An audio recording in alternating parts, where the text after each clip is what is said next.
Game time, ladies and gentlemen. The Division 1 Cup continues, and we have Epikk going up against the Meme Machine.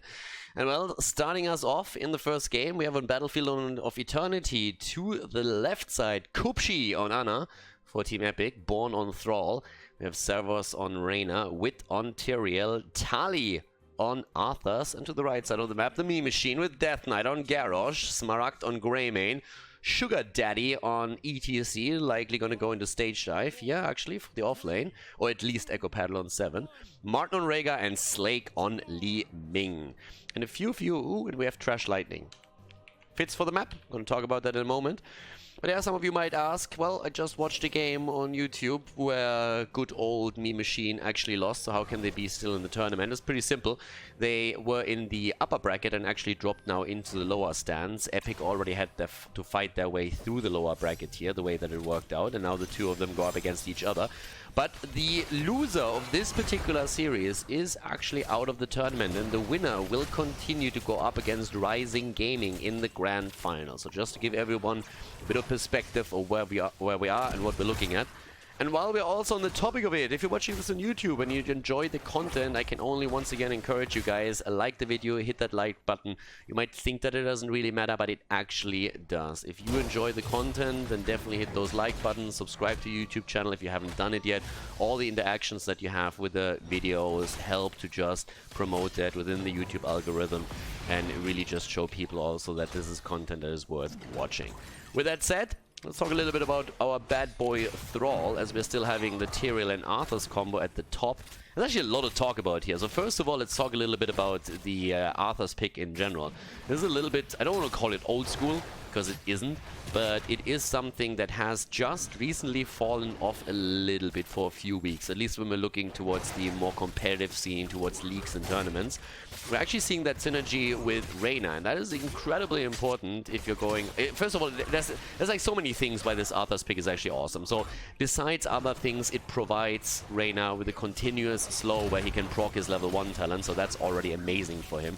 So he's continuously going to get that ace and the whole extra damage out when we're looking at the team fights. But at the same time, you're going up against the Greymane, and the one thing you really want to do when you're up against him is you want to slow down the auto attacks for as much as you can and really control his movements if possible. Arthas fits that bill very, very nicely. So that's one of the reasons why we have actually a fantastic pick here on the side of Epikk, given the draft that we see for the Meme Machine.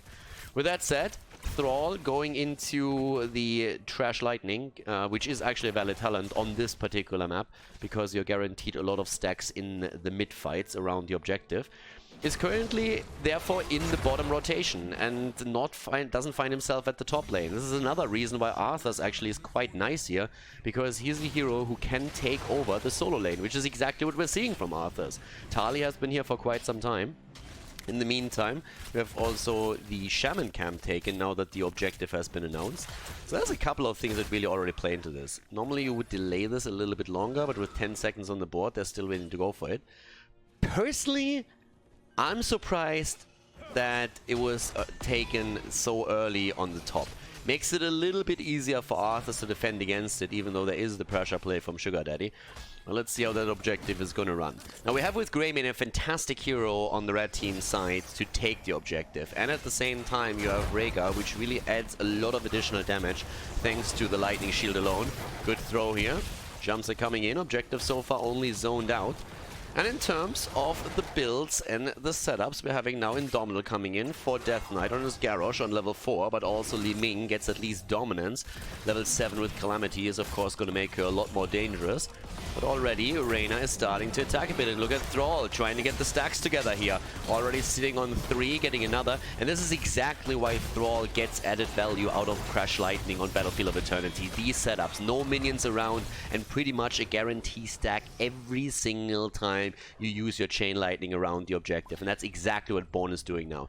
Of course, you can attempt to split, but it's really, really difficult against this. 6 stacks already. It's going to get pretty fast. fast with this, the longer this is drawn out. The defense here so far from Epikk, because the meme machine is getting in the damage, and especially against Tyrael here, they might even get the trade value. Yep, there's the kill potentially, and the counter kill, a 1-for-1 trade, but 8 stacks by now already on Thrall.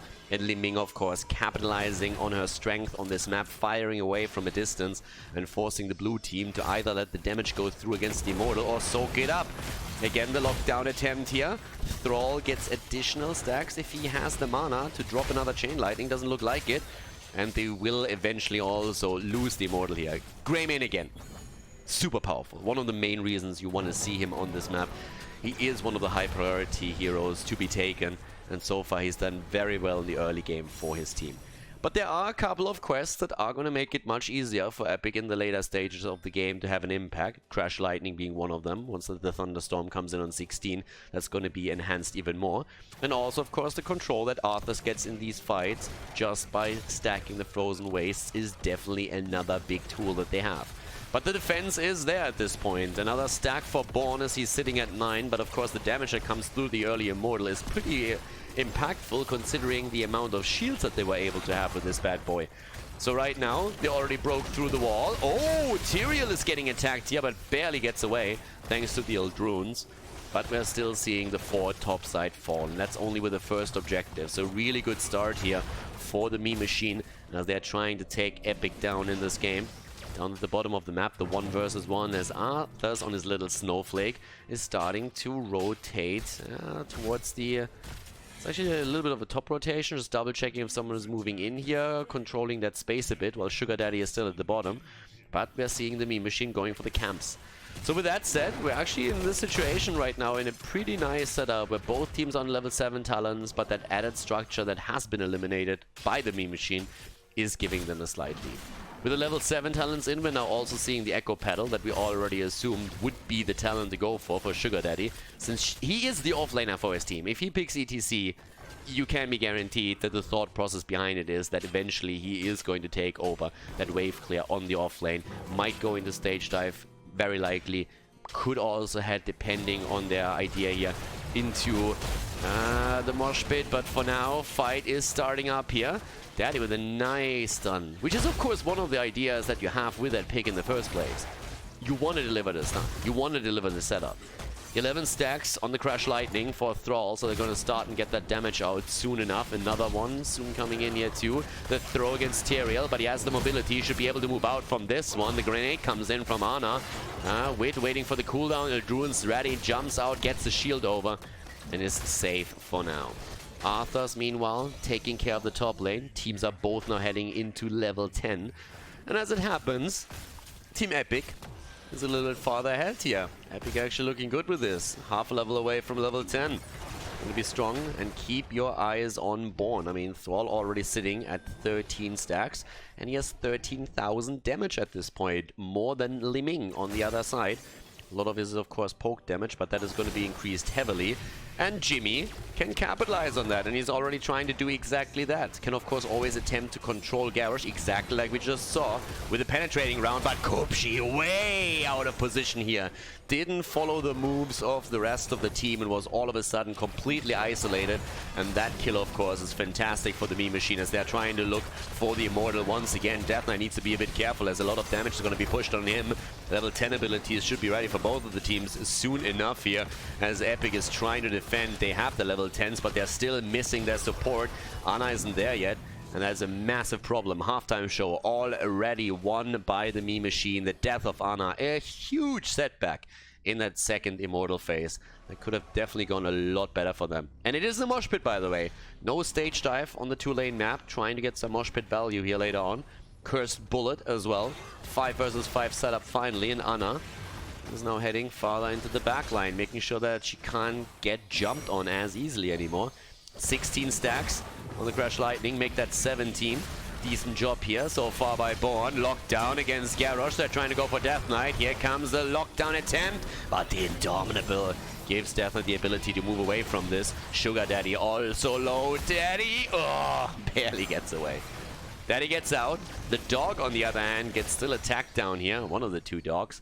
But Rhaegar is also still on the survival train. Li Ming, on the other hand, has taken the opportunity to get a few more shots in against the Immortal itself. And you can still tell that this is a tricky scenario, but the kill against Garrosh, the mosh pit!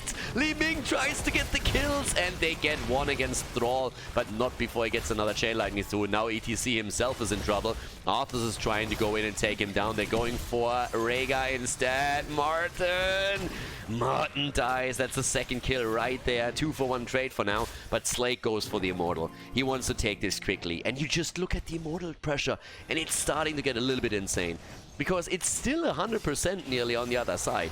Which means that somehow, if they can get that Immortal now, it would be a massive shield for them. Down here, so at least we're having one hero starting to put a little bit of damage onto the Immortal of the Meme Machine. Sugar Daddy is still around, but they're starting to make the play up here. And another big combo. Smaragd is ready too. They're taking this one. Another big Immortal for the Meme Machine. The second one in a row. 3 kills against 3 still. This is starting to become a little bit dire. Thrall is still holding the top damage in the game, even ahead of Reyna, who's close, but hasn't quite surpassed him yet. Greymane, of course, has a lot of that too, and he's also pretty decent here in the overall wave clear, in the siege damage, especially against the Immortal, as that counts too. Again, moving straight to the bottom here after taking out the first fort at the start. Look at Daddy here. Just waiting. Actually, not waiting at all. He's just going in at this point. They're trying to make the play for Ana again, and that's a great setup. Fantastic combo against from Slake on the Miming. Well done here. Daddy himself now in trouble, though, as he's trying to move away. They're still attempting to lock him down. The Ancestral connects. And there's the power slide once again. The Meme Machine on their way towards the keep here after taking down the second fort. Death Knight going in deep and actually getting punished for it. Goes down here as Thrall is sitting on 27 stacks for the Crash Lightning. 10 minutes, 11 minutes into the game, his damage output is significantly going to increase soon, especially, of course, since it's so much easier after the quest completion to really push the damage onto the heroes themselves. 28 already, but the big question is, of course, how much damage can the Meme Machine do? Can they actually take out the fort? Doesn't look likely. They're going for Daddy, and Daddy goes down. Sleep lock down there towards the end. Level 13 in the hands of them. Once again, the attempt by Wit to body block, but not successful as Slake teleported away. 13 ready a little bit sooner. The Meme Machine in the lead on the structure side. But now the talents are coming in for them as well. Giddy Up has been chosen, going for it again. And here's the potential fight at the bot lane, because Arthas is showing top. It's going to be a 4 versus 4 if they take the fight here. But of course, ETC is down, and they're trying to go for Garrosh.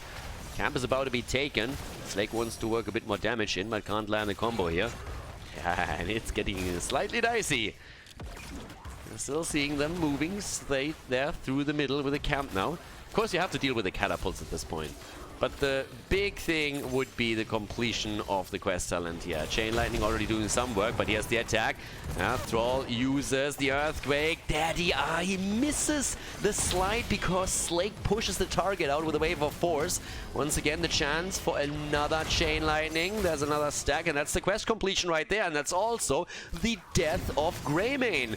The Chain Lightning damage, thanks to the Crash Lightning, is going to be pretty significant from here on out. And on top of that, the real power spike comes then with 16 when he gets the added synergy with his level 1 talent. Outside of that, with that kill, they have, of course, now an open field towards the Immortal. Well, Greymane is going to be coming back at roughly the same time that the Immortal spawns, but if they time it well, they will at least get a head start, because Greymane still needs to join them, or join his team in the middle of the map here. So they're starting to go in straight for the first one. Immortal can already be attacked here. They can make the move. Camp is now taken on the right side as well. Of course, the 13 talent gave Rhaegar also early the Earth Shield. A little bit more time that he can buy for himself to get that Ancestral through. And here's the damage. Thrall needs to be careful. Again, his damage should be really, really nice. Yeah, 41k for him already. And it is jumping up very significantly with every single Chain Lightning that he shoots out now. For Rhaegar, it's going to be a lot tougher to heal out all the poke damage that we're seeing from his side. But over the 42,000, he still needs to set something up for especially Jimmy. But look at the damage against Slake alone. And that is just simply because he pushes the Chain Lightning onto the Immortal and it bounces off. And that just continues right here. So really good damage here from Born from a distance now. And this is where Jimmy is going to come into play. Once that Born has them low, Jimmy wants to go in for the kill and deliver. And the rest of the team is also, of course, eager to jump in, lock them down with a good Howling Blast and make the play there. That said, the Meme Machine, after winning 2 Immortals, wants to go for another one. Arthur's is top side, but they're still forcing the fight here. More Pork coming out, but also baiting the Earthquake that was just used by a Thrall, and they couldn't get a kill out of it. So resources spent here to defend their own Immortal, and Arthur's is forced top side again to deal with that wave, deal with those earlier catapults, deal with the Shaman Camp. And that's another go right there for the Meme Machine as they're starting to move in once again. They go for Tyrael, and Tyrael is about to fall. No! Uses the Sanctification to keep himself alive, and Ana has now the time to heal him up. But another cooldown burned. But he's not the only one. I mean, there was an attempt to go for the Mosh Pit that got early interrupted. The only one that is still up is Rhaegar's Ancestral. And this is a much harder Immortal to win for the Meme Machine.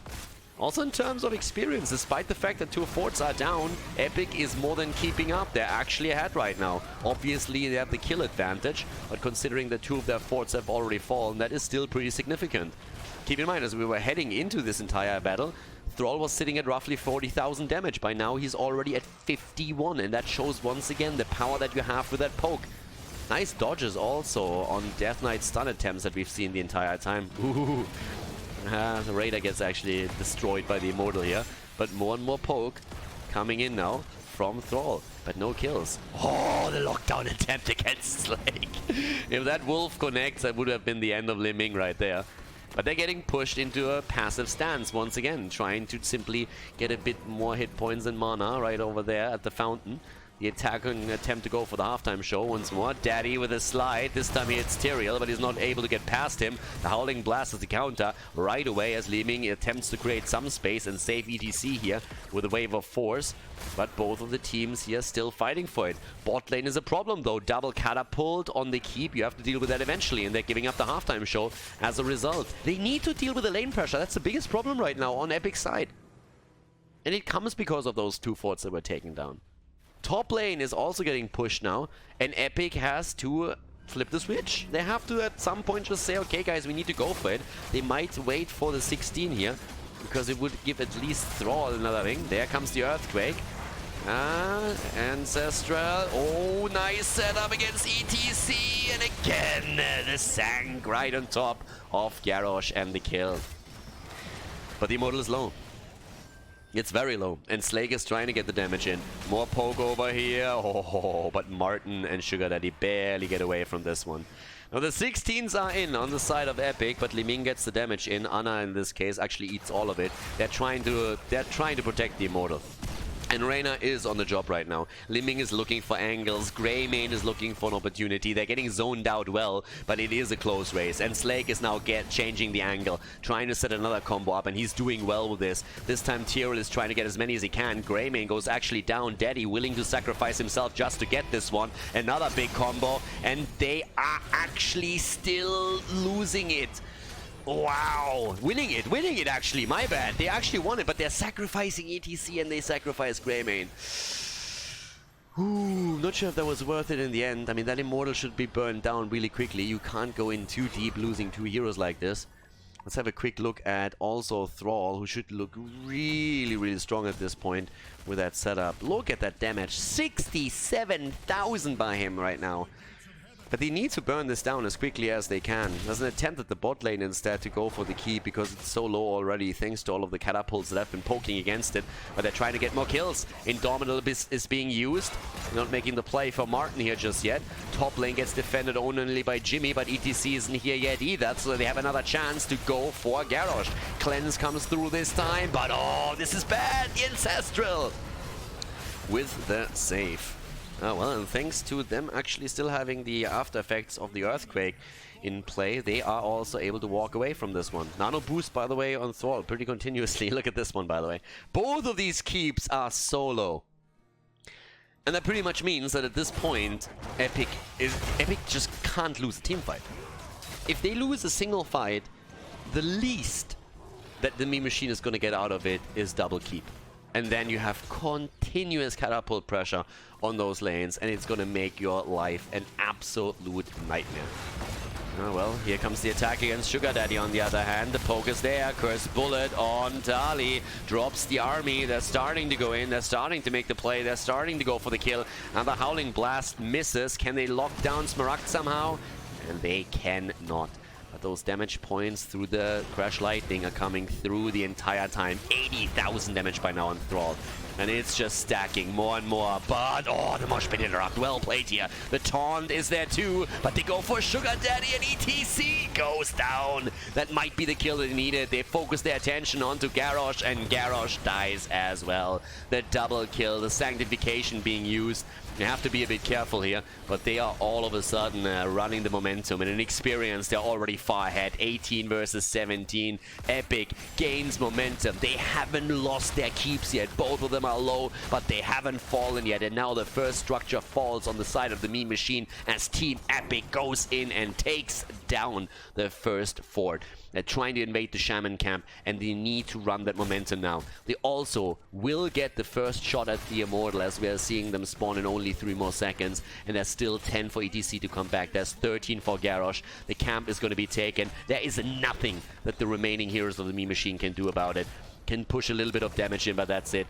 And this time, this is really the one that Epikk has to win. If they don't take the Immortal right now, then the Meme Machine are likely to win the game right here, but they have the upper hand, at least initially. And now it comes down to a big team fight, and no one is going to have level 20 talents here.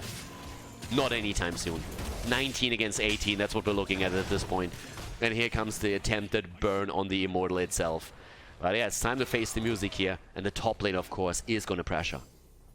Epikk is not in a situation where they can delay this for too long.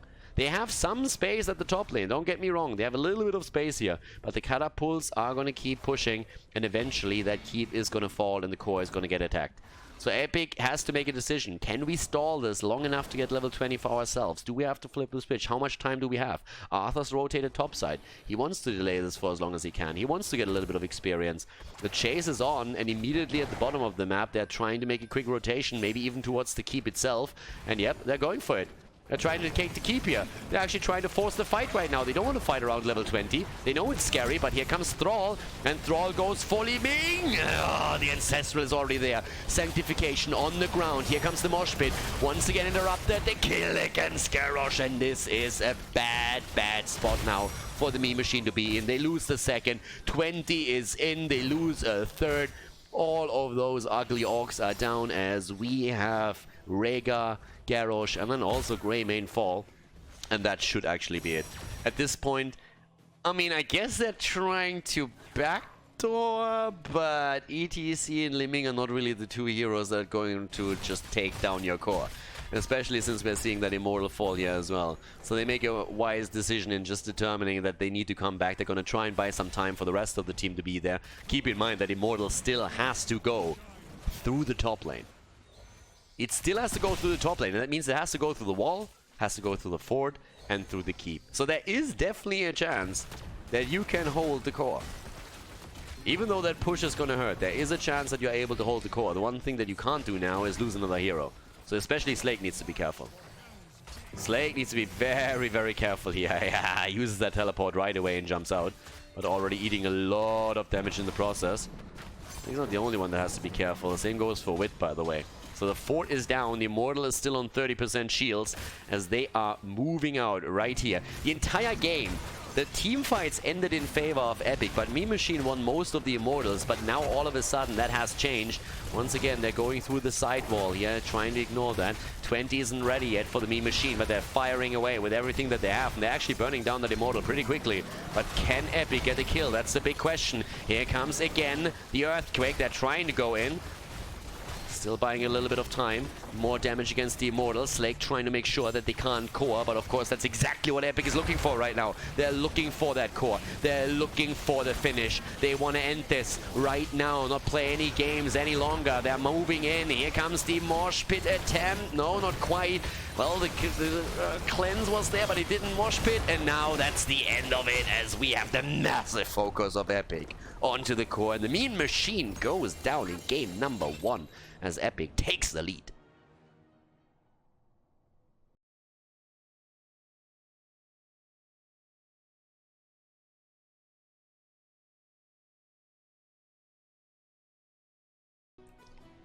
Game number 2, Towers of Doom.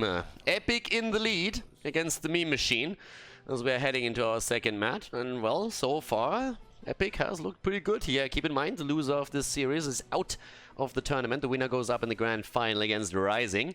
And now we have on the left, Wit on Diablo, Kupshi on Uther, Born on Tychus, Servas on Hanzo, and Tali on Leoric. On the right side of the map is Sugar Daddy 69 on Malthael. Didn't get his Haka this time. Death Knight on Anubrak, Smaragd on Jaina, Martin on Anna, and Slake on Zeratul. And Slake in the series against Ryzing Gaming actually really performed well on his Zeratul. And in this case, they're also set up with good old Jaina. So we can see the Void Prison into a Ring of Frost once again if they want to play that setup. And on top of that, you have the Anubarak engage with a stun combo, and then Jaina following it up on that too. There's actually quite a bit of setups that they have to get bursty damage out onto a single target and try and drop it quickly. Uther with a Hammer of the Lightbringer here on level 1, cooldown reduction. Trying, of course, to control with the stuns a little bit more what happens around Zeratul in particular. Austin's Renewal for Leoric. But this is definitely now a game where I'll also have my eyes on Sugar Daddy to see what exactly he can pull off with his Malthael in that setup. And we have also Anna back in. Look at that lazy bastard. Freezing the lane here, not attacking anything, playing it super safe, just freezing that out for now. But the rest of the opponent is already moving straight into the camp. And I mean, this is what you normally see here. So usually this is exactly the setup.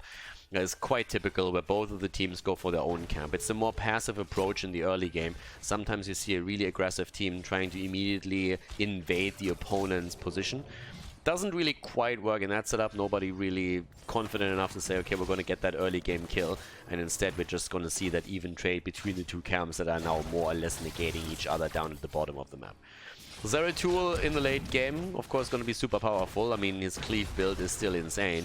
And 116 is going to be brutal. Tychus, by the way, that should not have happened here, but Tychus goes down as Jaina drops the damage with the quick Blizzard. Top lane pressure, mid lane pressure by now, of course, also increasing, especially with those beetles that have just now been spawned. So some of those towers taking the damage already as is. On the top lane, we still have Sugar Daddy against Tali. Another attempt here at the bottom to get at least some damage on against Kupshi, and they're able to put some on there. But nothing crazy happening just yet. We're waiting for that first objective pretty much. I mean, you can see from the entire setup that they have here that both of the teams are playing it still pretty slow in the early game. You have the occasional attack attempt by Anubarak as he moves in, and he was successful in the mid lane, but not much more than that. Now keep in mind that with the bigger they are on Born as his level 4 talent with Tychus, we're now seeing that burn potential again against the frontliners. So whenever he is going to pop that trade through, it's going to get the damage in. There was actually an interesting thing that happened in Heroes of the Storm when we had already for more than a year like a highly competitive scene where a lot of the pro players didn't even know that Tychus trade wasn't activatable simply because Tychus wasn't really part of the meta for a long time. And then when he started to pop in, some players were always wondering how do they get all that damage out, and made for a couple of very fun conversations backstage. And don't worry, like it was not like Tychus in that sense was played in a grand final and they didn't know. But there were definitely instances where that was the case when the heroes started to pop up again and people all of a sudden realized that you could activate the trade and get real damage out with it. As it stands with the first objective, we didn't even have a big fight or anything. It was the traditional top left right exchange, and then at the bottom of the map, Epikk more or less through their positioning got this one for free. And Epikk loses another hero. They actually lose Leo in the setup now, so that's the second death against the blue team. But they are still slightly ahead in terms of their points on the core. Born, on the other hand, is a little bit out here and gets immediately attacked. Smaragd moves in, tries to get the damage through, but is not quite able to deliver another kill into the hands of the team. But you can already see that they have the lead in experience right now thanks to those kills, and that leads into an earlier level 7 talent too. With that said, in the middle, Wit still being pushed out, and this is really the big problem for Diablo, that he's going up against Malthael in a lot of these later fights, where whenever we have the last rights being dropped, that is going to become a huge problem there eventually, especially with all the burst damage that Jaina can push out. That should definitely allow to put incredible pressure onto Diablo himself. That said, we have now the Engage also about to be ready with the Subterranean Shield, with the Underking, so not going into a Carapace build with the Nubarak, which we see a lot more these days, but instead just focusing straight on the attempt to go in for an attack. Massacre now taken as well, so a bit of a deviation that we have from Malthael here, as we're seeing the teams converge onto the altar that is about to spawn here. And again, the attempt for the attack. Great cleanse from Kupshi, but still the kill against Hanzo. Yes, Tigers might have escaped, but Hanzo wasn't that lucky. Tali is a little bit too late here and moves in too, but gets a ton of damage pushed onto him as well. And now they can, of course, easily just zone them out, get another altar, and equalize the score again. 32-32, that's what we're looking at right now. With that said, having at least Tigers back on the map after he halved Stone for a couple of hit points, but you can already tell, half a level lead, starting to also make pretty good headway on the objective, and the momentum is therefore in favor of the meme machine. The last game, they had huge problems during the fights to get value. This time, with the aggressive moves that they have been shown so far, they're doing much better. Talking about aggression, this time against Jaina, Ana trying to keep her alive, and Smaragd is doing well. Good job by Martin, keeping himself far out and then always getting those heals through. The early level 10 could help for another engage. Talking engage, Born, yeah, dashes out just in time. That was an important one too. Sugar Daddy was ready to drop a bit more damage, and Slay can of course follow you behind the wall as well. Again, the setup down at the bottom of the map. Zeratul on the way now too, but here's the level 10. Last rights, Cocoon, Ring of Frost, Avoid Prison. And of course the Nano Boost. Nano Boost on Jaina, Void Prison into Ring of Frost, and you have a huge amount of damage. You add last rights to that, and Bob's your uncle. Gonna go straight in for the kill. Yeah, already Daddy trying to get a little bit of extra damage in here. In the middle of the lap. Yep, now you need to be careful. And they're trying to dodge that out. The sleep, the damage, last rights, the kill. There it is. They get the kill. The stack on the last rights too. The meme machine with kill number 4 just before the 10 drops on the side of Epikk. They lose Tigers again. Double altar on the map. And once again, the question, do you make the play for your opponent's side, or do you simply say, okay, whatever, we're going to go for the exchange, which is the traditional setup. We're still having Diablo waiting with his own ult. Lightning Breath it is. Slake is already channeling, but they are starting to interrupt on the left side as well, trying to delay it. Slake gets this one through. They delay it even further, and they're willing to fight. They're making the aggressive play. They're going for it. And Last Rights is going to be back in a few seconds. So they can make that attempt. Starting to go in deep. Oh, Tali is really low here. Arrow of Hanzo already had to be used too. Martin is thinking about the channel here. Smaragd is zoning out the bottom. But we have Odin now in play for the interrupt. Sugar Daddy is eating a lot of damage here. And of course, that whole spot is advantageous for Epikk. But the meme machine is still willing to fight for it. And they're trying to make the play here. Last Rights is back to business, and they're making the engage happen. Ring of Frost is hitting Uther. That might just not have been enough here. Tali is low. Last Rights could be used again, and that's incredibly the case. Divine Shield comes down and negates the old Cocoon for the disengage now, as we're having Epikk fight for the position. They get the altar, deny the extra stack on Malthael, and now the rotation back onto the lane is happening once again. Right now it's starting to make way to the bot lane. But good Divine Shield there for sure. I mean, that was an important one, and also nice interrupts, especially of course as we're seeing Odin being used by Tigers to control the space a little bit better. But I like that the meme machine went for it. I like that they actually said, you know what, we're gonna try. We're gonna move in, we're gonna see what we can do here. We're gonna see if we can maybe take one hero down. If, honestly, that Ring of Frost would have connected with a few more heroes, if they could have maybe synced that up a little bit better with a Void Prison, they might have had a chance here. But we have another opportunity for them to collapse onto a target. Talking collapsing on a target, Savus might say Savus, because he is not about to die. but incredibly low, and that puts the team in an awkward position as they're fighting practically a 4 vs 5. But a great arrow coming from Hanzo, but Diablo dies thanks to the last rights, and that is stack number 2 now for Malthael, and they're trying to make it another kill as they go for Uther. No Divine Shield for just another 7 seconds, and that is, of course, gonna be enough to take Uther down. He is dead, 6 kills against 0, and this is pretty solid in terms of performance right now. I mean, you have to understand, Epikk didn't take a kill yet. Not even one. Yeah, they've taken some objectives, they were able to fight for a few, but they haven't killed a single hero yet. Even when they were closing in on Jaina, they couldn't really get her, and now we have the extra talent on the side of the meme machine. And don't forget that on level 16, we're also seeing with a Void Slash another huge power spike coming in for the red team that will really help them to control this. So for the time being, we're having again another altar spawning. A very early Odin beam popped here. Malthael is starting to move in. Death Knight wants to interrupt. 13 is there on both sides, which means that we now also have the spray and pray once that he comes out of this. Again, the damage as Slake is starting to poke here. Talking damage. Nice stun into the wall. That was a fantastic setup. The Entomb just as Diablo engages and Zeratul gets stunned into the Entomb wall. It's always sexy when you see that. Yes, it's a bit of a standard combo, or it can be, but it's still pretty awesome to see it. For me personally, it's always a bit of a highlight, and the execution that we saw there, if intentional, was absolutely frame perfect. Could have been a bit of a coincidence, but if that was intentional, that they wanted to stun him into the Entomb wall, then it couldn't have been more perfect from a timing perspective. Did really well here. And of course, with that first kill against Zeratul, that might just be the start of a comeback here for Epikk.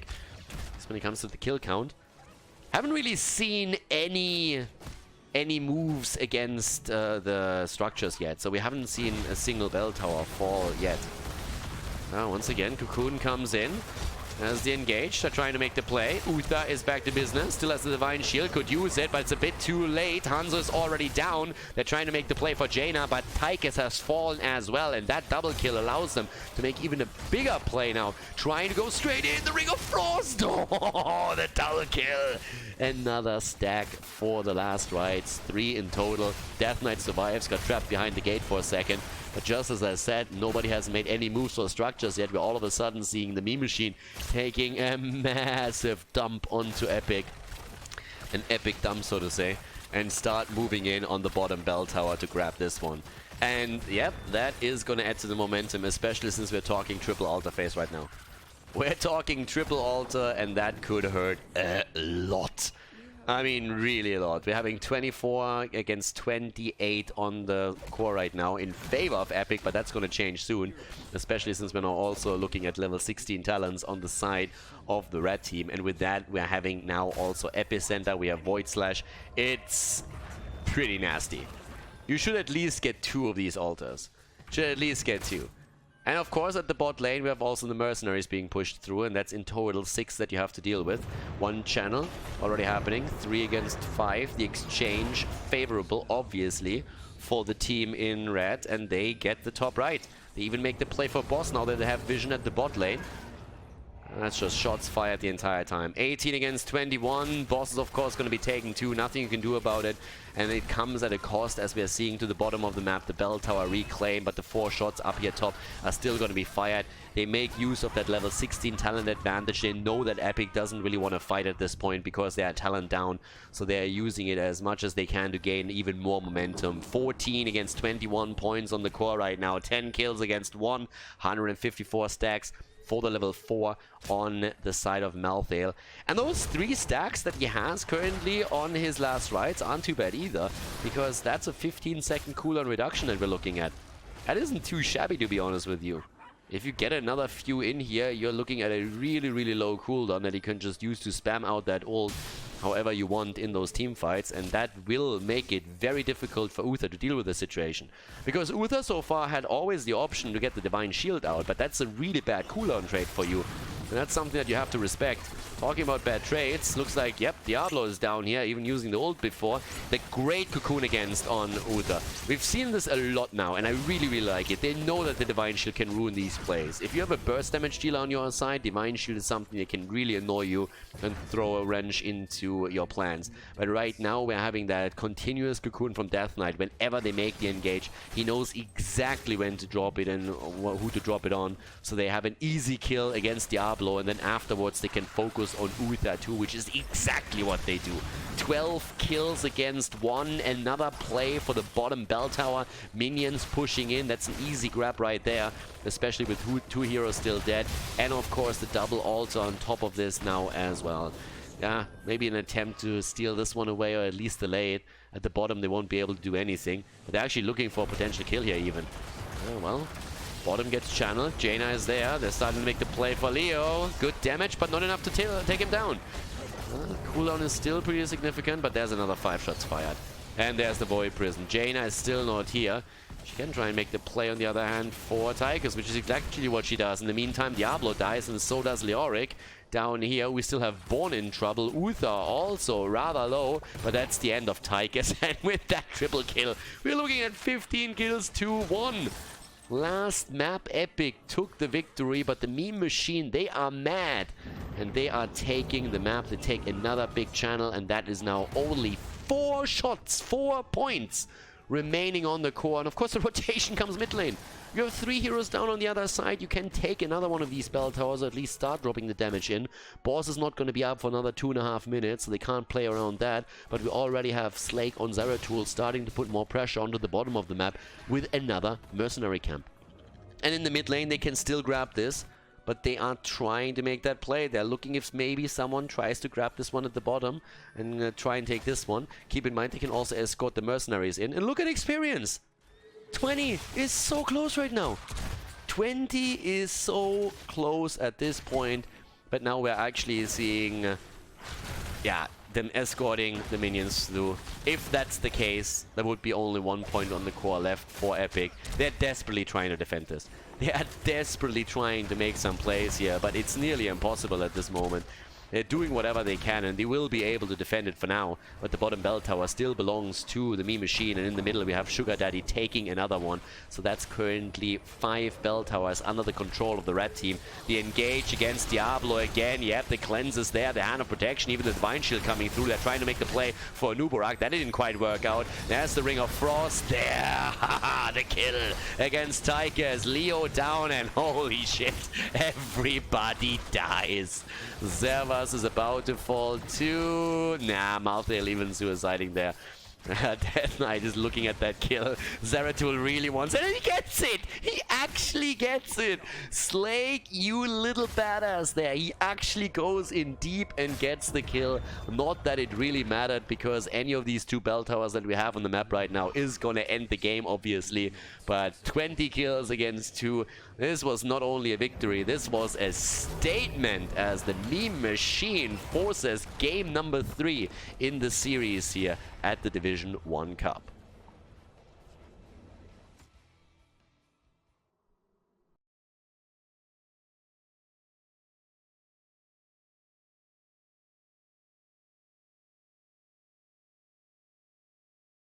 Game number 3, ladies and gentlemen. Epikk against the meme machine. We'll find their conclusion on good old Dragonshire.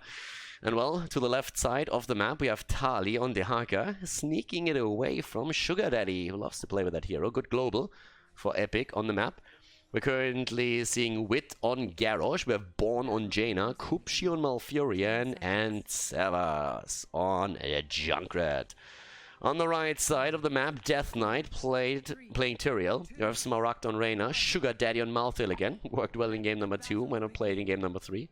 Slake playing Mayaf, and Martin playing Ana, as we are heading into the middle of the map here. Ooh! Death Knight finds himself immediately under attack here, but is able to move away anyways. So far so good for them. Oh, my ass! The Vault of the Wardens keeping Slake alive, but that was Garrosh and Junkrat. Look at that displacement. Damn. And now, all of a sudden, after we've seen Sugar Daddy lick so many opponents in the past and being extremely skilled with his tongue on the Haka, he's now all of a sudden the one that gets licked here, and therefore the first death of the game as well. Gets sucked in and taken down right there. So, with that said, we're having a lot of displacement on the side of Epikk. I mean, you could just see it in action. There comes Junkrat, pushes you back in. All of a sudden, we're having Garrosh doing pretty much the same. So Epikk with a super annoying setup whenever you want to have someone safe there. Now, obviously, with Tyrael on the side, you can still jump out with the Endurance. So that's at least something. Another good aspect of all of this is that later on the Sanctification should help you also to make a couple of plays here.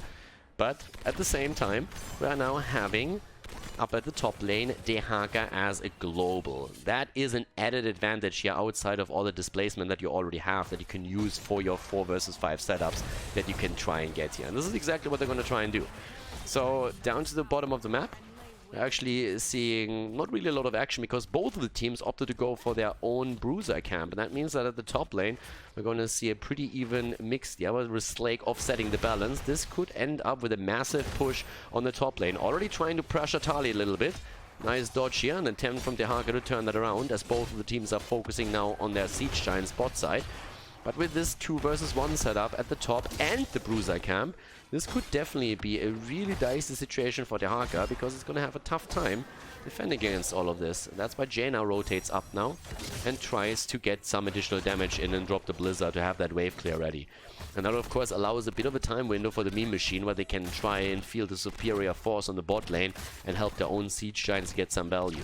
So these small delays that we have in these rotations are definitely going to start having an impact here.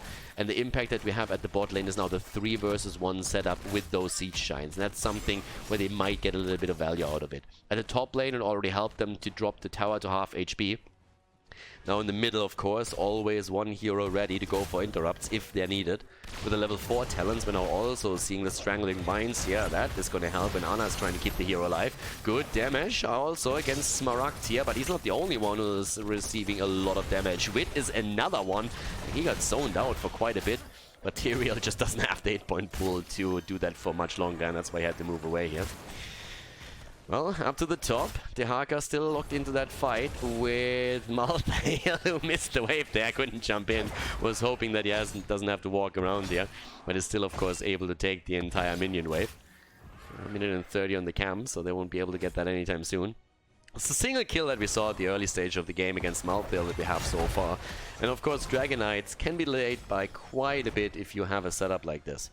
Especially with Tali now sitting at the top side. This is just a question of when exactly is Dehaka going to make the move to the bottom. Because right now you have that 4 versus 3, 4 versus 4 setup right here. And Dehaka could definitely offset that balance very easily. But would sacrifice not only the top shrine, but also a bit of experience on the top lane. At least likely.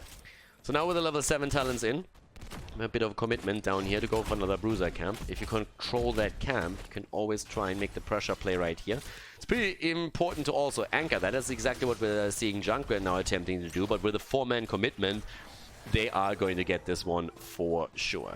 But of course, the more important part is that we have now a double shrine under the control of the Meme Machine. And there is absolutely nobody to stop Slake from channeling it. So, free Dragonite, thanks, I'm gonna take that.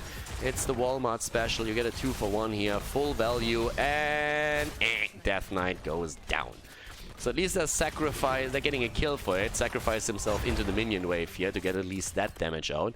But the Dragonite itself is working on the middle, punting Jaina away, again with the NFL tryouts here. Definitely add him to one of the special teams. But with the Dragonite now also hammering down on the fountain, you will get a little bit of added value in the mid lane the entire time. DK can also move topside and see if he can drop another few towers. So that entire camp down here wasn't really worth it. Wasn't really worth it for them at all. So now up at the top, another fountain eliminated. I kind of like that mini backdoor that we just had there. Take the second fountain out, and all of a sudden, Epikk loses a lot of the lane sustain that they have. The lane sustain on any of your 3 lanes on this map obviously hinges a lot on you having access to the fountain and being able to tap. And if your opponent still has that, but you lost that ability, then you are long-term in trouble, and that's exactly what's happening here. it's also 2 walls that have now been destroyed. Now that's not quite the equivalent of taking an entire fort down, don't get me wrong, but it definitely opens those forts up for future aggression. But Epikk is still doing a great job when it comes to lane zone. And that means that we are having them with the lead in experience, obviously also partly because they took those 2 kills. And now they might get the earlier level 10. The only question that remains with that is, are they going to make a play with level 10? And they're actually making a play against Tyrael right now. Ooh, Death Knight! The Haka came in! And we have Tyrael actually escape to the top here. The Haka doesn't get the value, rest of the team is looking for the kill as well. But now we have level 10 in. No Ring of Frost, but a Water Elemental in this case. And now, down to the bottom of the map, with level 10 nearly dropping for the meme machine, we're gonna see the red team set up once more. And so far, their chances are actually rising. So the kill count is there for Epikk. They have 2, but they couldn't capitalize on the level 10. They lost a lot of towers, they lost the fountains, they lost the lane sustain there. If they win a fight, they can offset that really easily, but there is definitely a small advantage on the side of the meme machine at this point. And they can try and force a battle around this, maybe push in through one of those lanes if they get a kill, and try and get a quick setup there.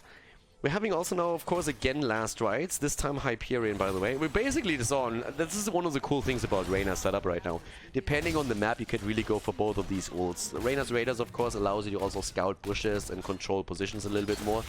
If there's a lot of channeling going on, you can sometimes use the Raider for the interrupt. But if you're just trying to have these on-zone fights, then you get a lot of value out of the Hyperion as well. And that's exactly what we're seeing there. Oh, dodge actually. Oh, there we go. Nope. Hits it full out. Oh my god, with barely surviving as we have the last rights connecting. And at the same time, the disc didn't do really anything. Khaldor was still able to survive here. Up to the top at the same time, we still have the wall pushing through here. And down to the bottom of the map, currently still Zervas controlling the shrine, pushing that out too. This is what I really like about the map. You can delay the objective for a long time, you can play that ring around the rosy game where you rotate on the map slowly from the bot lane, top lane, individual heroes just to offset the balance a little bit and then go for an exchange in shrines. But eventually, when you gain some momentum, you can really attempt to control the objective through sheer force alone. And of course, any kind of isolated kill that you get is a huge deal here too. Oh, that might be a little bit too early on the jump. Containment disc already used, but no follow-up for it. Nobody around, especially Jimmy isn't there, so can't really do anything on that. Same time now, top side. Nice. Escorts the wave into the towers, trying to delay the rotation a bit, but nobody's coming there. Sugar Daddy's still safe. Tali has missed a few of those minions, but not all of them. And they're still attempting to make the play against Khaldor. They can't quite connect it there. There's definitely damage output, but they are not able to really set it up properly with a good tether on Maiev and tether him back in, or even body block, so there's not really any consequence to that play. And it's a 5-man resource commitment by the meme machine to the bot lane, so that allows now for double shrines to be taken, since the Haka is still controlling topside. Massive fight down here. Here comes the Hyperion. The taunt is in. Malthael is down. Good tether against Garrosh, but it's not enough to take him apart. And we still have the Haka up at the top. Hasn't moved into the middle because the shrine is still under the control of the meme machine, but that should be changing soon. Not only do we have a level 13 talent advantage on Epikk's side, but we also have them with that kill against Malthael, which gives them the lead here. The Haka already on the way in the middle, should get the Dragon Knight here. And we're seeing the attempted play for another kill. But even if Garrosh falls, that DK should give the value. There we have it. DK about to get channeled. There it is. Can move through the middle, and no kill at the bottom of the map for the meme machine, as they were trying to still win their 4 versus 4 here and get a kill.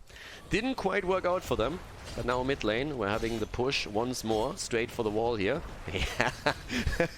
The Dragon Knight getting a little bit stuck here as he wants to punt through, but we're still seeing them starting to move in, and yep, that is not too bad. Gets the mid wall, punts Malthael to the top side, and join straight into the mid lane. I mean, even if you're not getting a lot of value on the structures with the Dragon Knight, if you just keep him alive for the entire duration and use your Dragon's Breath to push the lanes out, that's oftentimes already a win. Ideally, you want to have your minions soak the shots from any towers or forts that you have, and that allows you to get more damage in. And it's exactly what he's doing right now. And with the 4-man commitment at the bottom of the map, you can see Epikk getting a lot of value here. It's 3 kills against 0. They have already 2 forts down now, thanks to the DK and the 4-man commitment commitment bot lane. And the DK is just going to wait a little bit, is going to use his AoE as much as he can. Nice attack here against Malthael again. They actually get the Dragon Knight in for a good punt or something. That's a little bit unlikely. Here comes, on the other hand, the engage of Maiev again, using the containment disc. Dehaka is back to action. They're going to try and turn for a turnaround here, maybe. But look at the experience. Entire level lead right now for Epikk. The Meme Machine, they got the first Dragon Knight, but they're really struggling here at this point. They have their level 13 talent, but 16 is, of course, the next stop on Epikk's side. They've been doing well. It's not really a kill-heavy game. It's not really a massively brawly game or anything, but it just shows again how the experience is getting slowly ahead. I mean, look at Mercenaries, for example. The Mercenary advantage that we're currently seeing from Epikk is actually pretty significant. The experience that you get through heroes, another 1,700 in their favor. But it's also the minion experience. Having a 3,000 advantage, experience point advantage on the minions is a huge indicator of you doing extremely well in your rotations, catching the XP while your opponent is missing out on waves. That little catch here is actually pretty sweet, but they won't be able to... they might be able to get the Haga. Yeah, they're getting him. A little bit too late here with the attempt to use the Essence. Trying to save that, but they get the counter kill. So at least they get the kill for a kill here. But coming back to the point, you can really tell that the Meme Machine is not able to quite catch all of those waves in the same way that Epikk is doing, and that explains part of that experience lead that we have now. And it leads to that early level 16 talent. Now, of course, the passive experience is now also in favor of Epikk as they took down both of those forts.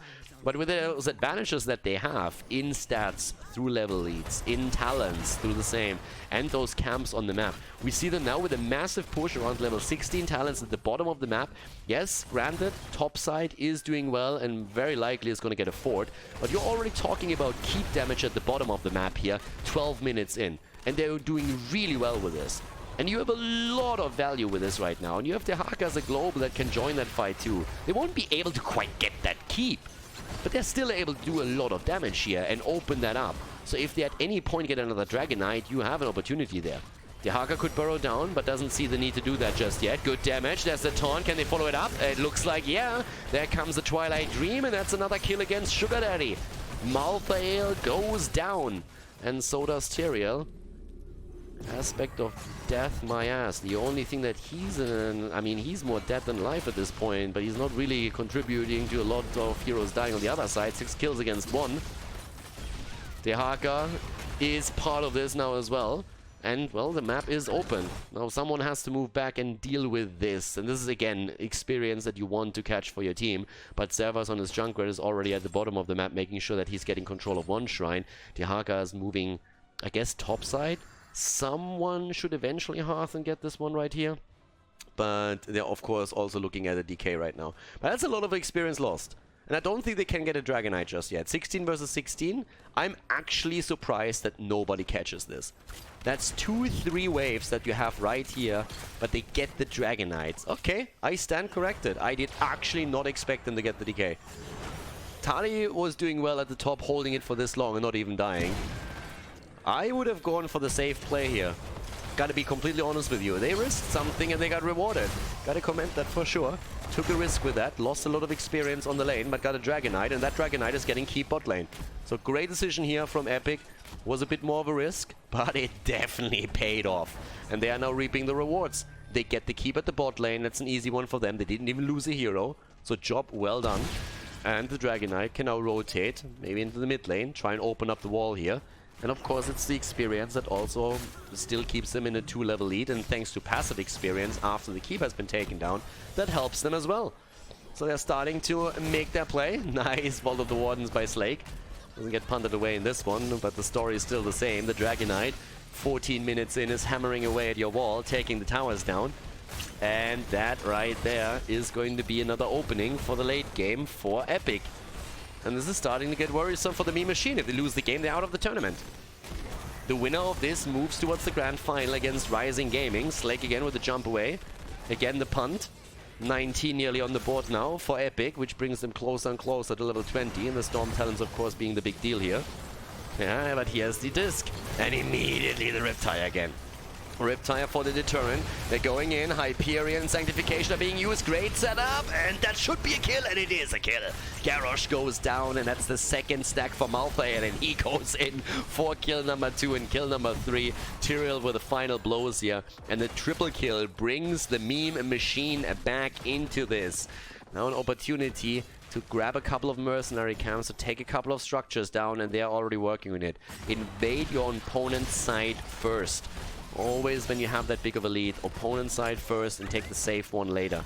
So they take the Siege Giants, but they still need to get some value. Sugar Daddy has taken the top for the XP. They're still a level behind. They want to get some value here. Could take the camp at the bot lane if they wanted to, or simply focus on the wall itself, which seems to be exactly what they're doing right now.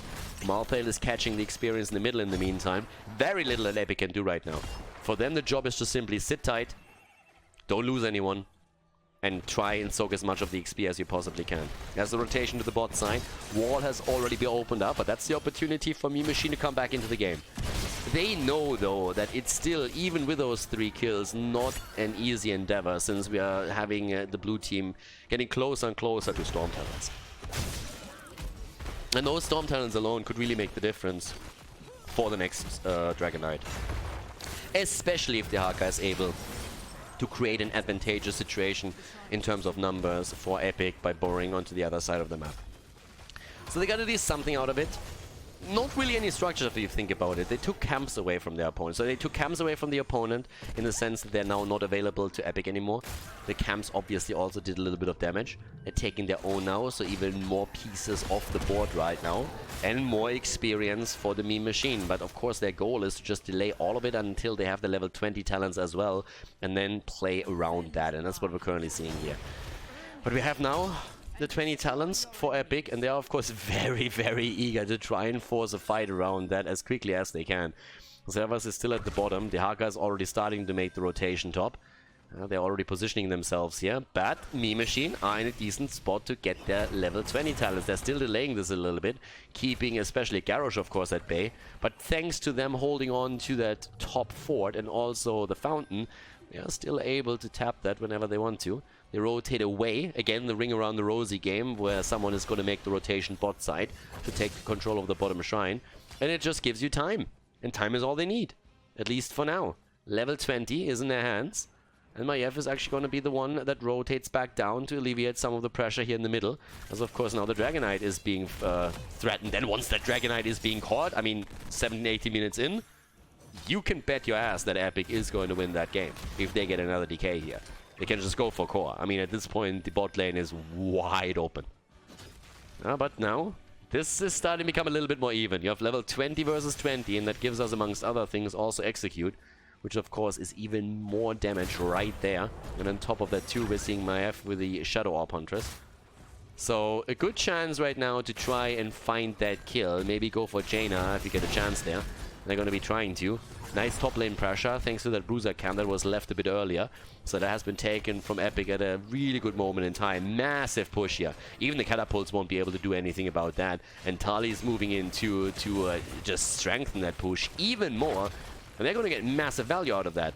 And the 5-man at the bot lane can't really do anything about it. This is a huge strength of having a global in the late game on the map. He will be able to force this. We're even seeing catapults now on the core itself. Now granted, thanks to them holding the bot lane right now, those catapults are going to be taken out by the next spawning minion wave anyways, so they don't have to send someone back. But it really just showcases the pressure that they're experiencing right now. They can't really deal with the Haka at the top, so he's going to get more value.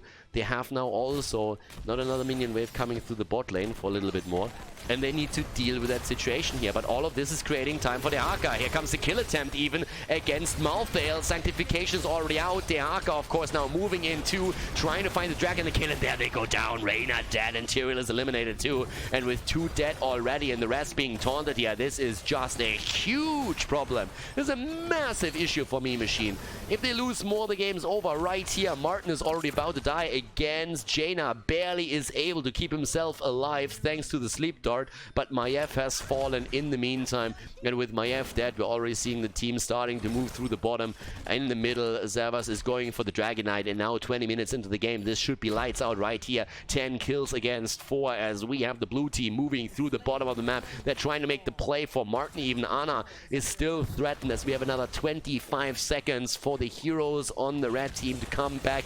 The core under attack in this third game, and it looks like we are going to see Epikk go up against Ryzing Gaming in the grand final as the meme machine, after tying the series and forcing Dragonshire as the final map, is being eliminated here by their opponents in blue. GG and well played as Epikk claims the 2-1 victory.